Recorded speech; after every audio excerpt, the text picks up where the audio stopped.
This is AFTV VIP, the official web app with members-only content, has no ads and a live in-game match center. The bias predictor, it has daily polls and the AFTV 11 selector.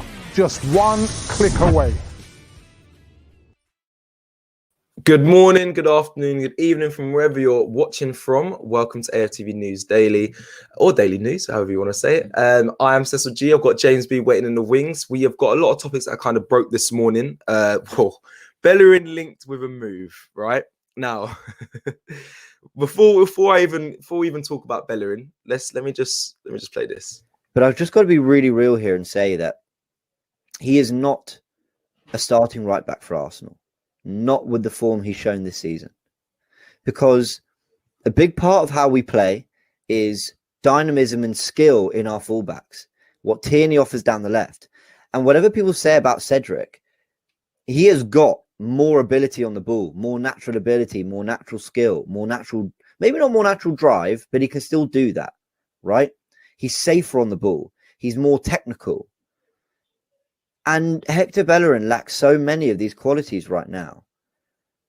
I can't understand why Arteta keeps picking him as our starting right back. I'm trying to be as fair and as nice as I can about this. He's just simply not good enough, in my opinion. And the man himself, James B, is with us. I heard Hector Bellerin was watching our live yesterday. I'm chatting rubbish. That's a lie, guys. That is a complete lie. But I think Bellerin's been listening, and he's thinking, boy, I'm not wanted here anymore. Do you know how many people I have to worry about clipping us up already, and now got worried about you? I'm number one clipper now. Oh my word! Do you run out of context by any chance? Yeah, AFTV out of context, ran by myself. But no, on a serious one. Good morning as well, James. I hope you're okay. Everything's good. Well, good. How you doing? I'm good. Listen, when you sent through that article, obviously today, Bellerin linked with a move. Linking with a move. I was happy. I'm going to be honest. I think what you said yesterday in that video was truth. I don't think it's a lie. I agree with it, and just feel it may be time for Bellerin to look at other options. Now, I know there's been a lot of news breaking on it today. Some might be false, some might be true. I've heard PSG are interested, hence the thumbnail, which I think is great.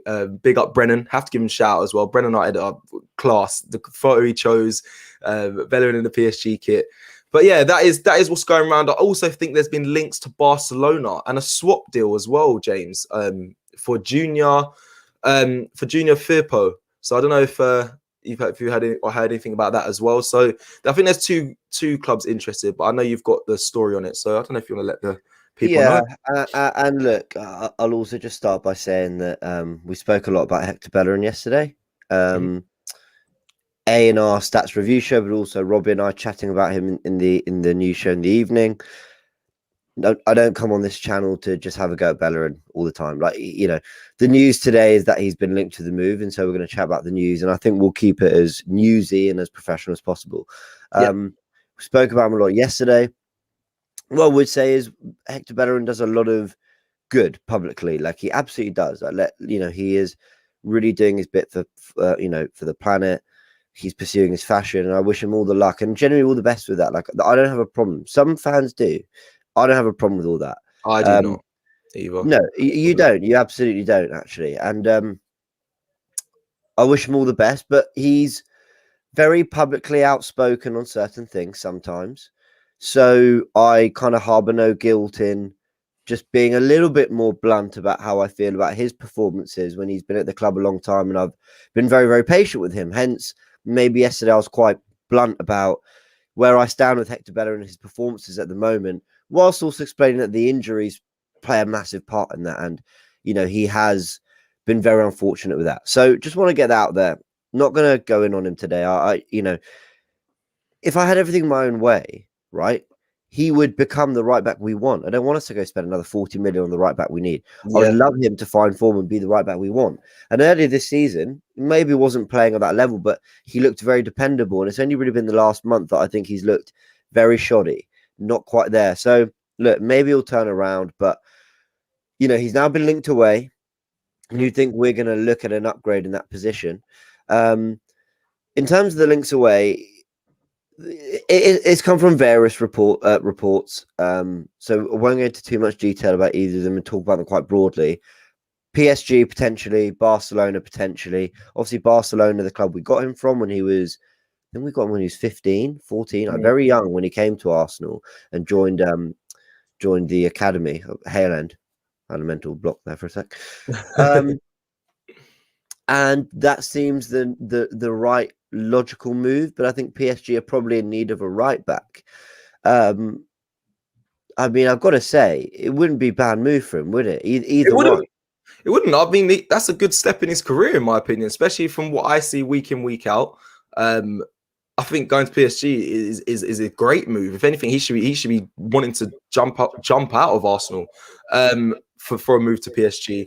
I just with Hecky B, there's a lot of feedback. Hold on, bear with me. With Hecky B now, yeah, my thoughts are that like PSG might be interested, Barcelona. I know the replacements are, they're saying Max Aarons or Lamptey. I'd love either. Yeah, I'd have either, and I think it would be a great swap deal or great addition to us if we get either of them. However, Lamptey with Brighton, they've seen us coming. Obviously, Lamptey's just signed a new deal. It's going to be expensive to bring him in. Like you said, you don't want to be looking at spending another 40 million on a fullback. But yeah, Hector Bellerin, I think it's time. I don't think if anything, it's a good move. If he goes, it's not a negative on his career, in my opinion. Like he's served his time well. I think a lot of people outside of Arsenal fans, they really respect him as a player and think he's a really good player. Even the reporters, if you read the reports this morning, they hail up Bellerin as a really great player. So yeah, man. I mean, it's a fascinating one. There's so many players who, when you're in the fan base, you will see a different. They're taken differently by the fans. And I know fans are there to support everyone and always back every player. I think they do to a degree. But I'll give you an example, right? I know some Tottenham fans. I thought Bergwijn was a good player. The Spurs are telling me that Bergwijn's been awful this season. Terrible. And I'm thinking, you've only had him a year. You know, he's playing under Jose Mourinho. Let's face it. You know, the way they play, attackers don't really thrive under Jose. But apparently he's been terrible. And it's really interesting. If someone said to me, you know, earlier in the year, would you take Bergwijn? I'd have said, well, I mean, yeah, he probably would be quite good for us. Yeah. But it's funny when you watch these players week in, week out, you can have a different opinion. And the thing I'd say about Bellerin is, when all is said and done, like I wish well on our players. And I'm not sitting here going, I hope he goes to some lower league championship team and suffers for the rest of his career. I'm not. I hope he goes across Europe, pursues his other interests as well, and enjoys a really good career. I just think Arsenal and Bellerin himself have got to a point where it's not really right for either. Now, I heard some rumours, not rumours, it was said in the media, I can't remember by who, I wish I could, it's just popped into my head now, that apparently Bellerin wanted to leave in the summer, and Arteta said, okay, well, go think about it and come back and let me know. So, yeah. And Bellerin was like, no, I'd rather stay and fight for my place. Where's that come from?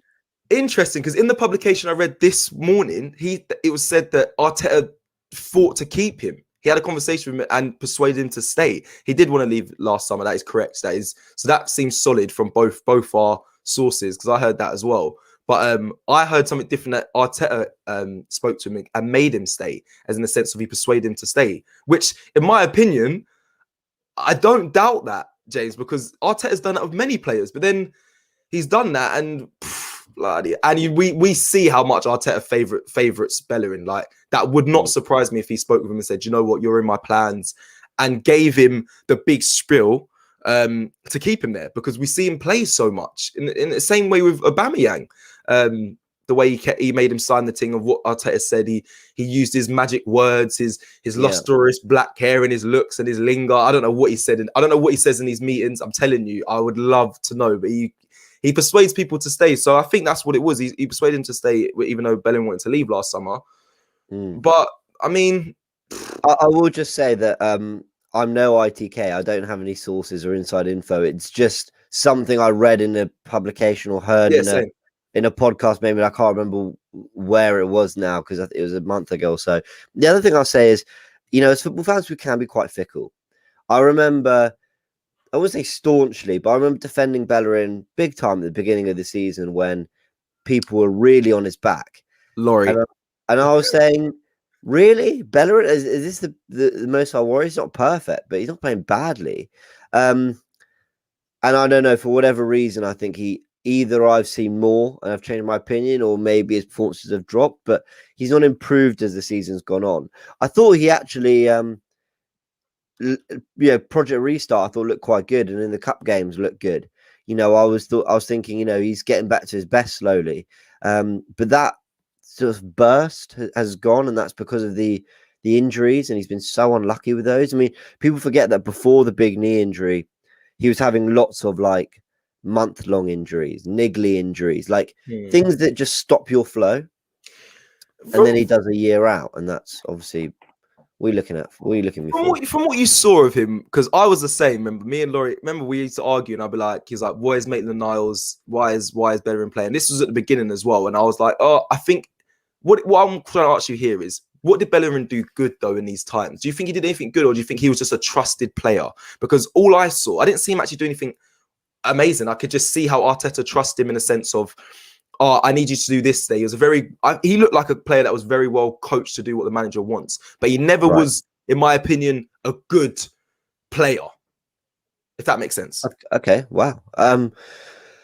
No. I think he was a good player. Absolutely, I do. I think he still is. I think he is a good player. I just think he's in poor form, and he's been lost in the whole Arsenal having a bad season. He's been there a long time. It's all just gone a bit stale, and he's not really finding his best form again. Two things to answer what you're saying. Firstly, by the way, that was right, that comment about the ACL being crucial. That had a massive part on it. Firstly, I think Arteta demands a very specific thing from his players in the roles they play in the team. And I almost think there's kind of like, there's ability and there's skill and there's all the physical attributes and stuff. But then the other part that Arteta looks at is your ability to carry out instruction and be focused for 90 minutes and do the things mentally you got to do. So he might look at Maitland-Niles and Bellerin, for example, and Cedric if you want, and say, you know what, Cedric and Maitland-Niles are better on the ball. They're more cultured on the ball. Yeah. But Bellerin's way more focused for 90 minutes. He does what I ask him. When the ball is out to Pepe on the touchline, I know he's going to move into the inverted wing-back role where I want him to be. Whereas maybe Maitland-Niles and Cedric aren't as switched on as that. Can't carry out instruction, aren't as focused, aren't as maybe like in-game intelligent as Bellerin. I'm not saying that's what I think. It's just trying to offer an explanation, because I don't believe that Arteta's watching Bellerin and saying that he is as good a footballer technically as Cedric, because he's not. I'm not trying to slate Bellerin for that. I'm more trying to praise Cedric. Right? So I think there's that part. And the second part is when people were going, why isn't Maitland-Niles playing? See, I have a bit of an issue with that, because Maitland-Niles wasn't thriving at right back. And people kept talking, well, he's not been given a chance. He played at right back / right wing back the whole of Emery's first season, pretty much, because Bellerin had that injury, or a lot of the second half of it. He did okay. He did all right. I agree he looks defensively more solid, but he was doing a really good job at left wing back in the cup games where we were having to defend the whole match. That's where you saw the best of Maitland-Niles. But what he doesn't have is like that burst in beyond, like getting beyond the fullbacks and getting in behind. He had the burst. His delivery wasn't. I'm not trying to slate Maitland-Niles here, but his delivery was always wasn't the best. It wasn't great, and nor is Bellerin's. But Bellerin had the burst to get behind, even with losing his pace recently. I still think he does that a bit better. So I don't want to, after a match, you can get very sort of worked up and be like, "Why is he playing him?" There are reasons when you really stop and think about it, but ultimately, I just think the time has come to sort of move on. But actually, to move this kind of show on a little bit, the next bit was that Get French Football News, as you can see popping up at the bottom of the screen there. Very reliable with sort of compiling French football news, but also they got contacts themselves. And their contacts have said that PSG have no genuine interest in Hector Bellerin. So does that mean it's kind of Barcelona or nothing. Yeah, I think it's Barcelona. We'll go on to it, but here I just want to read the super shout because it's a really nice one. Tom, big up you two. AFTV helped me get through depression, bro. Big up to you. Thank you for tuning in regularly to the show as well, and everyone else watching and just sending love and support. Appreciate it. It's a tough time. I know I always talk about this. Yeah. Sorry to cut the show, James, for this, but yeah, No, mate. Tom, thanks for the super chat, and make sure you reach out if you need help and stuff. Like man. Look after yourself, man. It's tough. And thanks for tuning in, and we'll be here all the time. And if you ever need to chat, we're on Instagram. Drop us a DM on Twitter, all of that, and so big up Ibrahim as well for your super chat. Right, so the French football, James has said, that there's no genuine interest in Hector Bellerin from PSG. Oh, from PSG. Oh, okay, so from PSG. That's and like you said there, I think it's this Barcelona then really, and that is where people are looking. And if I'm honest, when I heard the PSG thing, I was quite shocked. I was quite surprised. I think Barcelona are more of a fit right now for Bellerin, in my opinion. And like you said, there was like I said at the beginning, there was a swap deal that's been spoken about for Firpo. So, I mean, I don't know. Would you take Junior? Have you seen much of Junior Firpo? I'm going to be honest. I haven't seen loads. I've seen no. bits. I know his. I know he's got a good reputation as a young left back. Look, young left back from Barcelona to come in as cover for Kieran Tierney. It all sounds good, doesn't it? So let's see how that progresses. But that is an area we really need to sort out. And actually, I think Arsenal need to be quite savvy now. Go get a swap deal done if you can, because no one's going to spend 20-25 million on Bellerin. No one's going to do that. But we don't want to spend 10-15 million on a backup left back. So just go to Barcelona, say we don't need Bellerin anymore. You don't need him anymore. Let's swap, and both players will be better for it. Something like that. I'm going to go back to the point that Robbie was screaming, and every week he was doing, like every day he was doing Transfer Daily, and everything he kept saying it. We're in a pandemic. No clubs have money. So I think in summer, and that's still going to be the case. Yes, we might be slowly coming out of it, but football is going to be it's only just going to be about returning for letting fans back and saying there's still going to be no money in football around the summer window. So I think swap deals are going to be very prominent. I think that is going to be what we're looking at. I don't know about the loan deal thing. Okay, the loan deals may still be happening, but I think it'll be swap deals mainly from clubs because there's still no money in football at the moment due to the pandemic. So I think a swap deal would be good. It'd be good for Arsenal as well. If we can do that, it'll save us money. And I actually think that Arsenal shouldn't be spending loads in that position on a right back. I don't think we should be looking for the big figures in that position. I think we should be saving it for maybe a new striker, maybe a creative midfielder. So I think swap deal is something that Arsenal should definitely be considering. Well, that leads really nicely into the fact that we've been linked with a young centre back, and I know you in particular just can't fathom it. But we have been. I can't believe it. Give us the lowdown on this story.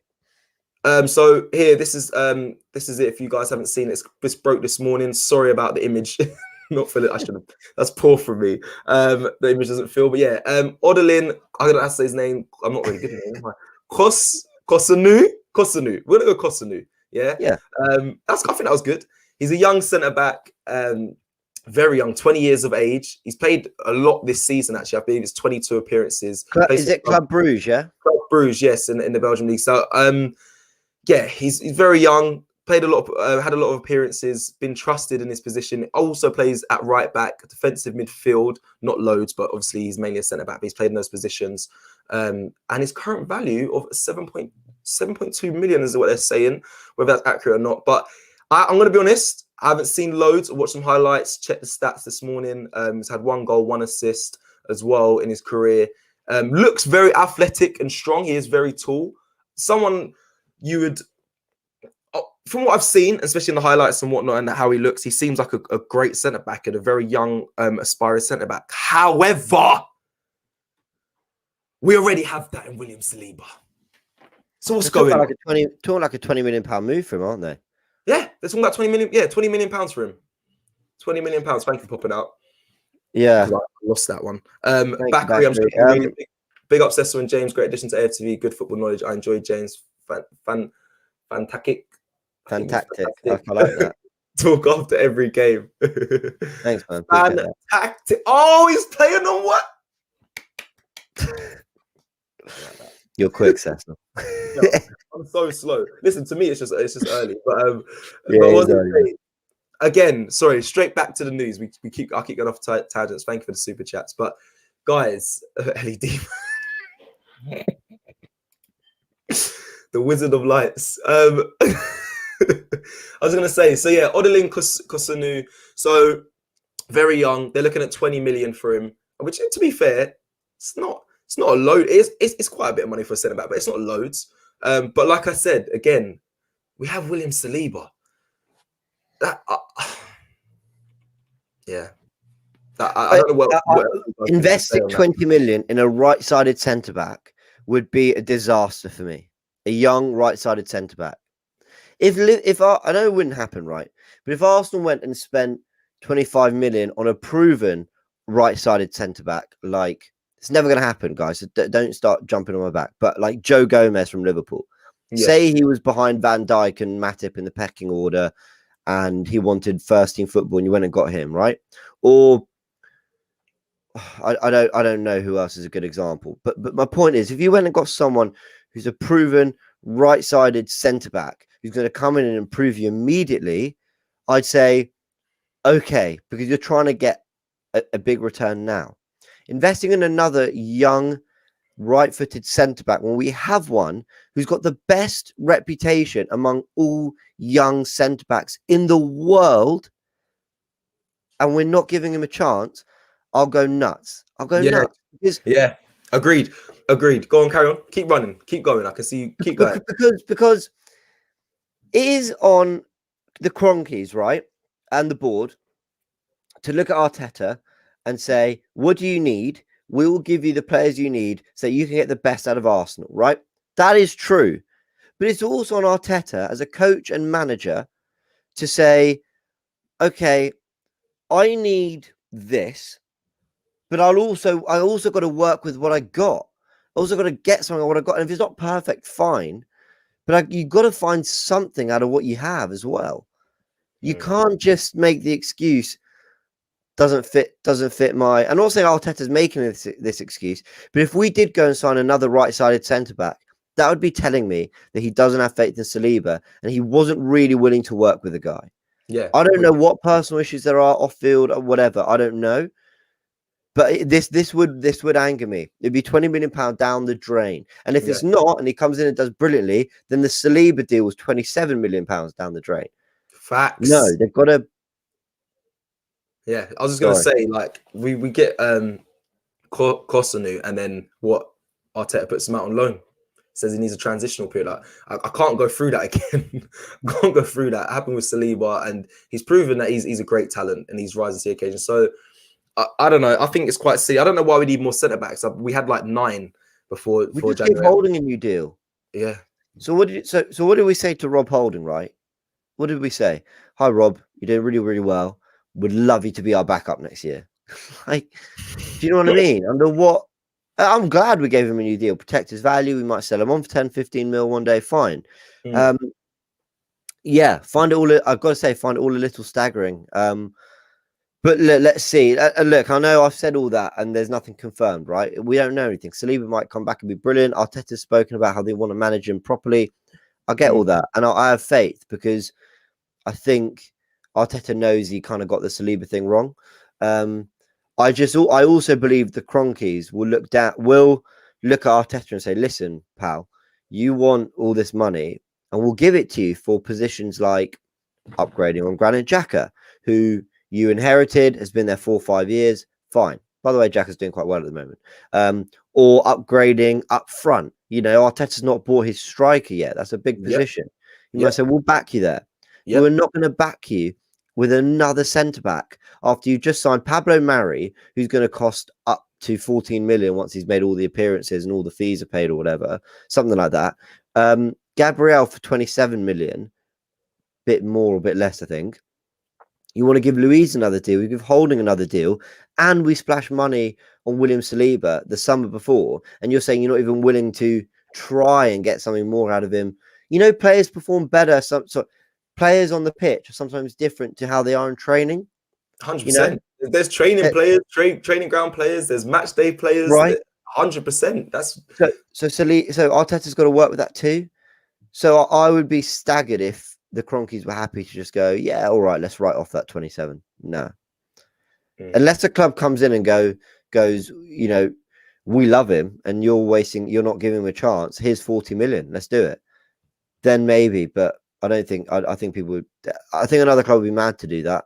I think we'd be mad not to give him a chance. So yeah. Just should we take a couple comments just to round it up? Was there anything you wanted to say about that as well at the end? No, I just think there's bigger positions that we need to fill. Like I don't know what, like when it broke this morning, I was just like, really? Don't give granted, he looks like a great talent. Honestly, the videos were great, and I was like, yeah, okay, fair. Looks like a good player, but right now it's not what we need. It's not what we need at all. Ibrahim says Arsenal FC is missing a centre forward player that can score from a header. Imagine the amount of assists will Kieran Tierney have. So Robbie's been screaming for this, hasn't he? I want a big, ugly striker. I want a big one that heads the ball and all that. And you know what? You're right. It's just, but when you look in the market, it's really difficult for people to find perfect one that will fit into Arsenal's plans and style of play. That's not past the age, if I'm honest. I would like a nice, young, prolific striker. Mo made a really good point about how this season has seen like a return of kind of the old school striker. And he's absolutely right. You look at like Dominic Calvert-Lewin, what he's doing up front, Patrick Bamford, strikers who are, you know, they're good on the ball.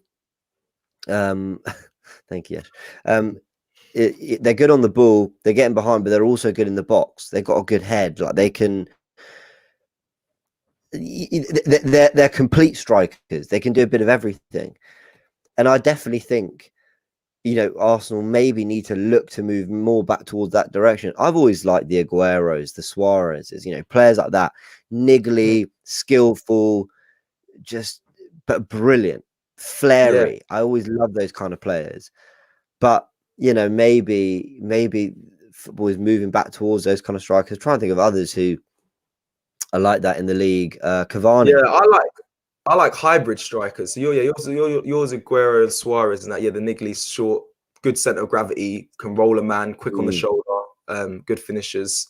I like the hybrids that unfortunately aren't prolific enough. But I do like them. The Marcus Rashfords, the Ollie Watkins, the Calvert-Lewins. Watkins, yeah, I like those. Like the big. They're tall. They can hold up the ball well, but they can also get in beyond. I like that's. I know. I think I'm just being biased because it's a striker that I like. Good with their feet. And can run off the shoulder and win it in the air. So yeah, Haaland. Wow. Haaland's a great example of like a modern complete. He's the one. He's the top tier of the hybrid striker. He's the pinnacle of what I'm talking about here. With the Ollie Watkins, the Calvert-Lewins and stuff. But Haaland is the pinnacle of that. And his goal the other day, outrageous. Yeah. Outrageous. I saw him, sorry, I know it's not Arsenal, but I saw him calling for that ball. And I was thinking, he is calling for that aggressively. Like, he definitely wants it. But when that ball comes to him, what are you going to do? Because you got a defender in front of you. Like, how are you going to take a touch and get that into the goal? There was still so much had to be done. When he struck it first time on the bicycle, I was like, yeah, this kid's different. He's moving digital. He's crazy. He's years ahead. He plays the game like it's an easy mode, you know? Literally. Him and Mbappe. When I saw Mbappe do what he did to Barcelona, I'm like, this is Barcelona. Like, I don't care if they're in form, out of form, fans, no fans. Shouldn't be that easy. And I know Bayern Munich did that to them, but you know, that was kind of a one-off game, whereas this is over 2 legs. And in the first leg of the new camp, slapped them up. I mean, yeah, he's special. Kieran sent me a message saying, you said you are Arteta in and would give him another season. I think we're both on this, Cecil. Yep. Does not winning Europa and finishing out the top 6-7 make you Arteta out? It makes me very worried if we can't finish top 7, top 8, because I think we've got to admit we had a terrible start and we were playing catch up. If we squeezed into the top 7 or 8, it wouldn't be good. I'm not saying it'd be a good season, but it would mean we've ultimately finished above either a Villa, an Everton, someone who's been having a Spurs, someone who's been having a good season, supposedly, and we managed to catch him. And we see how condensed that side of the league is. If he finishes outside of that and doesn't have a good Europa run, I wouldn't say Arteta out, but I'd be very worried. But if he takes us far in Europa and we lose to a really good side in the semis, we lose to a really good side in the final, and we finish 7th, I'm not saying that's a good season, but I'd be inclined to just give him another window to see if he can get something more out of this team. Yeah. What about you? That's it. I want to use my media training here and just be like, I'm going to agree with that, what you said there. It depends. It's all about context. Depends how, if we go out Thursday and we finish outside the top, say 7, and we play poor in the rest of the games, it's all about context. If we play like how we played against City for the remainder of the games, that will probably change me, and I'll be like, listen, it's got to be something to do with the manager. However, if we have a good run in Europa League, as James said, and we get knocked out by a good team in the semis or the final, then it kind of changes the context of it. And if we start climbing, we have a few good games, and I can see what he's trying to do, which in my opinion, I've seen a lot of what Arteta's, you've seen what he's implemented. There's things are changing, things are getting better. However, there is still definitely a long way to go. I would just say it's not a good season, but I would definitely want to see, like James said, see what he does in the window and see how things move on next season. Definitely. Yeah. Just want to say, by the way, did notice that last name on the chat that we popped up, but I thought it was actually just a good point that Ivan Toney's out there. Brentford always produce these players, man. Ivan Toney's he's looking really good there. And don't ever write off Championship players, man. They come to the Premier League, and some of them they're really, really good. So they're madness. Before we wrap up, because everyone's been asking this throughout the show, Hakimi, Max Aarons, or Lamptey, James. Everyone, I think, and people in the comments, out of those 3, who would you want to see Arsenal bring in? I'm going to start with saying Lamptey. Hakimi is definitely up there, though. I just haven't seen enough of him. I need to watch more to have a full opinion and break it down.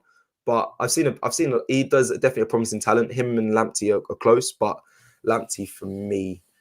But people are saying Hakimi's got the European pedigree, right? He's done it at Dortmund. He's now at Inter. He was on Real Madrid's books before. I think he's played Champions League football. He must have done. Yeah. But there's something I like about Max Aarons. There's something I really like about Max Aarons. I knew he was going to say. I knew he was going to allude to that. One thing about Lamptey, right? One thing I say about Lamptey is he started this season like a house on fire, and I don't know if. So here, Ibuka says Lamptey can't defend. Yeah, I don't know, but I'd like to just pose that out there. I've not known him to be praised for anything defensively. It's just, he's really fast and he's a great dribbler, which is great. We want that, absolutely. So there's that side of it. Also, I don't know. I'm going to have a little look if Tariq Lamptey's been injured recently, because I've not really heard of him much in the last couple months. Yeah, is it just me? No, I feel like the first few months he was great. Yeah. And now we've not really heard anything for a while. I think he must be injured. Yeah, he is the youngest out of the 3, though, at 20 years old. Superb talent. If we got him, I'd be delighted. I'm not sure he's top. I think he actually comes 3rd for me in that list. Serious? I think maybe Hakimi, then Aarons, then Lamptey. Yeah, mine's Lamptey. Hakimi is very close. It's neck and neck. Aarons is got to be last for me. But Max Aarons definitely. Lamptey. I think they're all gettable, by the way. Also, I don't think we're I don't think we're sort of forcing this. I think that they're gettable players. There's a really good Lamptey, question that's just come in. Where's it gone? Lamptey and Aaron's prem proven. Some people saying James Justin. Oh, there's a really good question. Here we go. No. No, he's not. Yes. So right. So my bad. Well, not my bad because I said it might be this. He's had an injury. He's had a lot of injuries. Yeah. Since December 8th, he was out for 7 days with a thigh muscle strain. He's had a hamstring injury since December 16th. Sugar. Yeah, that's why I've not heard of him. Because my argument was like, in realism, who's the most likely to get? It'd be Lamptey as well. Out of those play, Aaron's maybe no. I'd say Lamptey top. It'd just have to pay a lot of money, and then it would be Aaron's most likely to get. Remember, not who I think's the better player, who I'd want the most. And then it would be Hakimi. Hakimi would be a tough buy in my opinion. But yeah, Cecil prison of the moment. Facts. It's like what I see. Man. Like, he looks. Listen, any three of them anyway, it will benefit Arsenal regardless. Whatever happens, they'll benefit anyway. I don't know why people keep saying Kyle Walker as well before we just shoot out. Don't get me wrong, he's been great. Ex Spurs in the latter years of his career. I'm all right. Yeah. Anyway, but Aaron's. Yeah, sorry. Just before we go, I know we're wrapping up. 25 million. What would you say would be the price tag for all three of those? So let's say, Aaron's 25. I think Lamptey will be Lamptey will be the most expensive.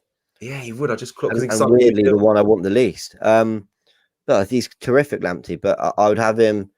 I reckon they'd be wanting 50, 60 million. That's the price Wan-Bissaka went for. Oh, should I see anything now? I was saying around 40. Boy, that is mad. Palace sold Wan-Bissaka for 50 million to Man United after one good season. Okay, that's a bit. And he's done all right at United. He's done fine, you know. But it's a lot of money. Max Aarons. The thing is, Norwich are probably going to go up, but I think you probably would get him for 30 million. Hakimi, they're saying is estimated at 50. Maybe 25. Oh, well, Hakimi maybe 25, 30 because of the okay. Yeah. Transfer market says 50, but I mean, you never know. Andros, before we go, thanks for the super chat. Feel like we need to prioritize backup left back, proper centre mid, and a striker before replacing Bellerin. We all know funds are short. Maybe replace in January. Quick thoughts on that, James, before you go. Go on. I wouldn't prioritize a backup left back. I would just get it done. Like, I don't think it's got to be like, right, summer window, we have to cover Kieran Tierney. But yeah, definitely needs to be addressed. Right, ladies and gentlemen, we have come to the end of the Daily News Show. Before we go, guys, did a like target. I did a like target yesterday. I think I did 1,000. We're currently at 538. This is so random. I've never done this. I want to start pushing it. Can you please like the video? I don't know how else to say it. What did yesterday's video get? 581. It's been a day though. I don't know if it's been a day. I don't know what's the right yeah. I'm gonna go for 1,000. I don't think that seems a lot. I think we got 1,000 people watching. Press a like would be really kind of you guys. I hope we've been. I've never listen. You can tell we don't do this often. Yeah, I'm just trying to make it seem as natural as possible. Like the video, that'd be really kind of you. If you're new, I guess subscribe. This is AFTV, and I guess subscribe. I mean, you don't have to do it. I'm not going to hold you against your will. Listen, it's a Tuesday. I want you to enjoy your day. You don't have to do it. I'm not gonna, just if you feel like it's good, do it. It'd be really kind of you. What would be really kind is if you go take Robbie's money on AFTV Picks. That would be great. In doing that, check out AFTV VIP by going to aftv.mobi app. You can just search on Google, download it to your home screen, save it as an app on your home screen. Don't use these apps or anything. It's really, really easy. And you get a bunch of free content that you can enjoy. And you can sign up for £3 a month for lots of exclusive content as well. 75p a week. There you go, 75p a week. Loads of new shows that you don't get anywhere else. So, Not on YouTube, nowhere. It's just for you on the app. Perfect. That is it. We're going to end on that promo, and you're going to check out the video that I'm about to play. But thank you guys for tuning in this morning. Enjoy the rest of your Tuesday and like the video. Why not? See you. This is AFTV VIP, the official web app with members only content, has no ads and a live in-game match center. The bias predictor, it has daily polls and the AFTV 11 selector. Just one click away.